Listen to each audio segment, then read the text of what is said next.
Hi അമ്മി, ഞാൻ സെനോബീറ്റീസിൻ്റെ ഇന്ദുവാണ്. ഈ വീഡിയോയും ഇതിന് ശേഷം ഞാനിടുന്ന ഇതിൻ്റെ പാർട്ടും ഒക്കെ നിങ്ങളൊന്ന് കാണണം. നല്ല അടിപൊളിയായിരിക്കും.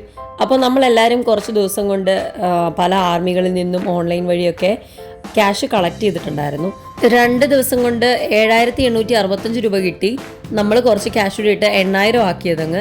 എന്നിട്ട് ഇതാ പോത്തീസ്, കലൂരുള്ള പോത്തീസിലാണ് നമ്മൾ വന്നിട്ടുള്ളത്. ഇവിടുന്ന് കുറച്ച് ബേബി പ്രൊഡക്ട്സും അതുപോലെ തന്നെ ബേബി ഫുഡും ഒക്കെ ഓർഫനേജിലേക്ക് വാങ്ങാനാണ് വന്നത്. ദാ അമ്മു വന്ന്, ആദ്യമേ ഞാൻ വന്ന് അമ്മുവിനായിട്ട് വെയിറ്റിംഗ് ആയിരുന്നു.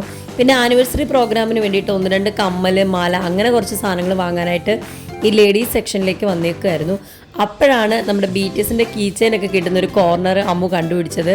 മുമ്പ് കീ ചെയിൻ മേടിച്ചിട്ടുണ്ടെന്നും പറഞ്ഞ് ഇവിടെ തപ്പിയിട്ട്, പക്ഷേ ഇപ്രാവശ്യം BTSൻ്റെ കീ ചെയിനൊന്നും കിട്ടിയിട്ടില്ലായിരുന്നു. അങ്ങനെ പേടിയുണ്ടെങ്കിലും ഞാൻ എസ്കലേറ്ററിൽ ഇടയ്ക്കിടയ്ക്ക് കയറാറുണ്ട്. എനിക്ക് പേടിയുണ്ട് കേട്ടോ.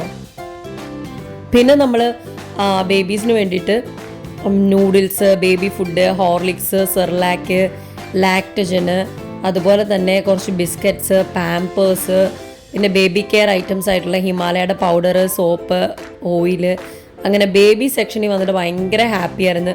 സത്യം പറയില്ല, കാരണം ഈ ബേബിയുടെ സെക്ഷൻ വന്നപ്പോൾ ദൈവമേ, കല്യാണം കഴിച്ചിട്ട് ബേബി ഉണ്ടായല്ലോ എന്ന് വരെ ഞാൻ ഓർത്തുപോയി. ഞാനിങ്ങനെ സന്തോഷം നടക്കുമ്പോഴാണ് ദുഃഖിപ്പിക്കുന്ന കാഴ്ചയായ അമ്മുവിൻ്റെ പിന്നാമ്പറം കാണിച്ചത്. 2 തൊഴി ഞാൻ കൊടുക്കാൻ ആഗ്രഹിച്ചു, പക്ഷെ തൊഴിച്ചില്ല കേട്ടോ. എൻ്റെ അമ്മ പാവം അമ്മു അല്ലേ. ഇത്രയും സാധനങ്ങളാണ് നമ്മൾ ബേബീസിന് വേണ്ടിയിട്ട് വാങ്ങിയിട്ടുള്ളത്. നമ്മളെടുത്ത സാധനങ്ങൾ നമ്മുടെ കയ്യിലുള്ള ക്യാഷിന് ഒതുങ്ങുമെന്ന് അറിയാനായിട്ട് പുറത്ത് വന്ന് ഞങ്ങളൊന്ന് കൗണ്ട് ചെയ്തു. എന്നിട്ടാണ് ഫൈനലൈസ് ചെയ്തിട്ട് നമ്മൾ ബില്ലിംഗ് ഒക്കെ നടത്തിയത്. അങ്ങനെ അന്നത്തെ അവസാനത്തെ കസ്റ്റമേഴ്സ് നമ്മളായിരുന്നു. ക്ലോസിംഗ് ടൈം കഴിഞ്ഞിട്ടാണ് നമ്മൾ ഇറങ്ങിയത്. 7 മണി മുതൽ 10:30 വരെയുള്ള പർച്ചേസിംഗ് ഒക്കെ കഴിഞ്ഞപ്പോഴേക്കും ഞങ്ങളെ വിശക്കാൻ തുടങ്ങി. നേരെ തൊട്ടപ്പുറത്തെ റെസ്റ്റോറൻറ്റിൽ പോയിട്ട് അമ്മു അവിടെ പൊറോട്ടയും പെപ്പർ ചിക്കനും കഴിച്ചു. ഞാനൊരു എഗ് ഫ്രൈഡ് റൈസും അതുപോലെ ബീഫിൻ്റെ ഡ്രൈ ഫ്രൈയും കഴിച്ചു. സെക്യൂരിറ്റി ഏൽപ്പിച്ച് നമ്മുടെ സാധനങ്ങൾ എടുക്കാനായിട്ട് നമ്മൾ വീണ്ടും പോത്തീസിൻ്റെ ഫ്രണ്ടിലേക്ക് നടക്കുകയായിരുന്നു. അവിടുന്ന് അതും എടുത്ത് നമ്മളൊരു യൂബർ ഓട്ടോയും ബുക്ക് ചെയ്തിട്ട് നേരെ കാക്കനാട് ഷീമയുടെ ഫ്ലാറ്റ് വന്നു. ഇതാണ് നമ്മൾ വാങ്ങിയ സാധനങ്ങളൊക്കെ നല്ല ബോക്സ് ചെയ്ത് തന്നു. അപ്പോഴേക്ക് ഷീമ ഇറങ്ങി വന്നു. ഇത് നമ്മളെ കൊണ്ട് എടുക്കാൻ പറ്റത്തില്ലല്ലോ. ഷീമ വന്നിട്ട് എല്ലാ സാധനങ്ങളും എടുക്കാൻ സഹായിച്ചു. അങ്ങനെ ഇതെല്ലാം കൂടെ ചുമന്ന് നമ്മൾ റൂമിലേക്ക് വന്നു. അത് കഴിഞ്ഞൊരു 1/4 മണിക്കൂർ കഴിഞ്ഞപ്പോൾ സ്റ്റീഫൻ വന്നു.